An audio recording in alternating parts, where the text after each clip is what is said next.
Actually, I'm really intrigued to see how they perform against Napoli, Manchester City on Thursday night, because I think the common consensus was, Scott, that they were back to their best in the derby, but very difficult to judge them against the Manchester United team that hardly put a tackle in.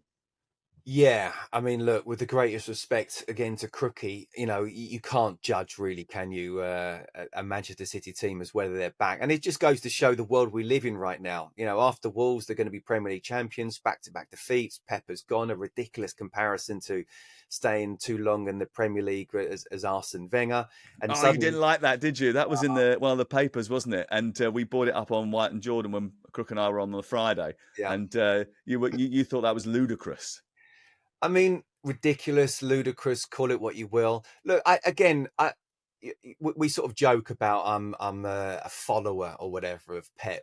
I just really admire anybody who can be that successful with that kind of pressure and not only win major trophies at the very top end, but also get half the world trying to copy him at all different levels as well, including down to academy. I admire him for what he's done. But look, and again, where are we right now? They've won two, they've lost two. Let's wait and see. No, you can't judge. And look, four straight titles, something that even Sir Alex Ferguson couldn't do, or Bob Paisley, and one season not doing it, and suddenly a couple of bad defeats into that second season, and he's outstaying his welcome in the Premier League. It's just absolute nonsense. Even Fergie went 3 years without winning the title. You can't do that nowadays here. So, look, it's a fascinating game. I think Arsenal having a couple of extra days, I think, will make a big difference. We'll have to wait and see how the injuries are for City. But I think Arsenal are looking very strong at the moment, aren't they? Very solid indeed. It'll be interesting to see how the Arsenal injuries clear up as well, because they keep picking little ones up here and there. I thought they were pretty efficient in their game against Athletic Club on Tuesday night, but they were much criticised by fans, media, for their approach in the Liverpool game earlier in the season when they were accused of being too cautious. Will that be on the mind of Mikel Arteta going into this game? And do you expect a similar approach, Crook?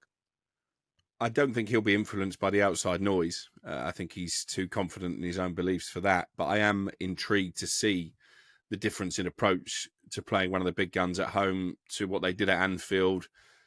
I personally thought he was too cautious with his team selection. I think they could have been a bit more attack-minded against this Liverpool side that aren't defending particularly well. Okay, it took a moment of magic from Szoboszlai to beat them, but it did feel like an opportunity missed. And I think it's going to be so tight this season between Liverpool and Arsenal, and probably Manchester City as well. I do think it will come down to those three, that these head-to-head games are going to be massive. And obviously Arteta, over the course of his Arsenal career, has struggled against City. That has changed a bit in the last couple of seasons. And I would expect a more front-footed approach. But I just wonder if that City performance against United may have struck a little bit of fear in Arteta, because you're right, we don't really know whether City are back or not, because you look at the substandard opposition. But it was impressive. And, I think Erling Haaland in particular is looking much, much sharper than he was at this stage last season. That will be a concern for Arsenal. 4 goals in 6 Premier League appearances against Arsenal as well, Erling Haaland. He does have the feel of someone who fancies himself this season. He looks leaner, he looks sharper, he looks like he's got his edge back. At times last season, it felt that he was carrying a little bit of an injury, and that caused him 1 or 2 problems. Arteta had the propensity to bring off different players in the game against Athletic Club and replace them with other wonderful talents. Martinelli came on, made a massive impact. Trossard came on, made an impact. And that shows the depth of their squad too. And actually, I was going through the City squad ahead of the Thursday night game and looking at the Arsenal squad, and actually, player for player, it's nip and tuck as to what you think is the better overall squad, Scott. Fascinating. I mean, I think you've got a City squad that's full of talent, great passing, and we'll have to wait and see again how they can blend, because it is a new empire for Pep that he's trying to build. Whereas Arsenal have been here for a good few years under Mikel Arteta, and actually it's just a little bit of sprinkling that they needed, and they've got that now. They've got the striker, they've got the number 9, and they realised after a couple of games, let's play like we've got a number 9 and not carry on playing how we were playing last season. You give him the opportunities, he sticks the ball in the back of the net. You got someone like Eze to come in as well. Madueke, who you know I'm a big fan of, and is playing really, really well to the point where, and the biggest compliment I can give him, that Saka's not being missed at this moment in time, as much as you want him fit.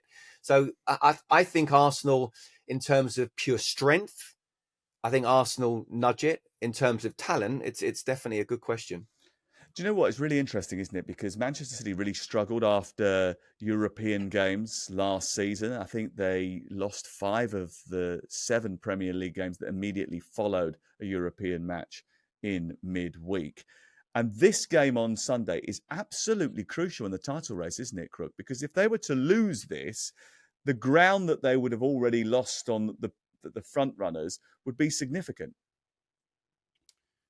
Yeah, they'd be 6 points behind Arsenal, which even at this early stage of the season, I think is a huge chasm. That was why last weekend was so important, because we got the stat, haven't we, that no team since 1993 have lost 2 of their first 3 Premier League games of the season and gone on to win the title, as City have. So yeah, I think there's probably more pressure on City, and that should make for a good game, because I don't really think they can afford to go there, City, and defend for a point. They need all 3 to get themselves, right back in it with Liverpool and Arsenal. So you're right. I think a defeat for City, even at this early stage, would be pretty terminal for their hopes of getting the title back from Liverpool. They'd be 6 points behind Arsenal, but if Liverpool beat Everton on Saturday as well, there'll be 9 points behind Liverpool, Scott, at this stage of the season, 5 games in. That is almost insurmountable, isn't it? Do you know what? It's crazy, isn't it? And when I sort of looked at that question and I thought, we're mid-September, you can't be saying that. But then you look at how ruthless Liverpool are. And obviously, if Arsenal beat City, that's the 6-pointer there. So you're not just looking for to try and get past Liverpool, but get past catch-up Arsenal. It's a massive game. It is an absolutely massive game for Manchester City if they want to win the title. And the way that modern day football, now you almost start straight off. You don't get to March and then the season starts here. And you've lost the title by March if you haven't got very close to them. So it is an absolutely massive game. And you know what? For many reasons, I fancy Arsenal. I really do. I think they're in such a good place right now. I think they're much more solid than City are. They've got the extra 2 days off. Which has got to be a massive benefit, hasn't it? Massive.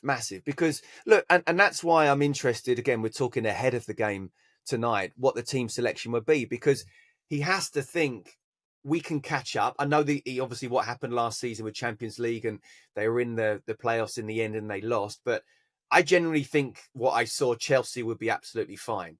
With City, the biggest game this week is the weekend. It's not this Napoli game. So fascinated to see team selection. Well, I thought Chelsea were a little bit naive, actually, in their Bayern Munich game. I thought they were taught a little bit of a lesson about the harsh realities of the Champions League, and that if you lose concentration or you make bad decisions, you get punished in that competition by people who are ruthless and experienced. And the one thing that Chelsea certainly lacked was any sort of Champions League experience. And this is a new Manchester City group. The experience has gone in some senses, in the fact that, De Bruyne has moved on. Obviously, we've had a clear out prior to all of that. You've got Bernardo Silva still there, and there are still some players that obviously won the 2023 Champions League, but it is a different Manchester City. There's a lot of younger players that have been pushed into that lineup as well. And I just wonder whether or not, they're in a situation on Thursday night playing Napoli where they can't really afford to lose. You can't afford to lose any game. And that is where we are with football, isn't it? I was talking to someone yesterday about West Ham and what they're going to do in the future and how they're going to sort of resolve their issues. People can't take liberties in the Premier League and the Champions League. It is the best of the best. Every game, every minute, every second, you have to be on your A game. If you're not, then you will get punished. You will get your backside handed to you. It happens. That's how high the level is in both those competitions. And if you're operating in both, you've got to have one hell of a squad and be able to rotate as much as maybe Liverpool didn't this week. They've brought in some of the older and experienced ones, but as much as Chelsea did, Chelsea changed 6 players from their game at the weekend. So I don't know. I think it's fascinating. These big teams can't take their foot off the gas, can they?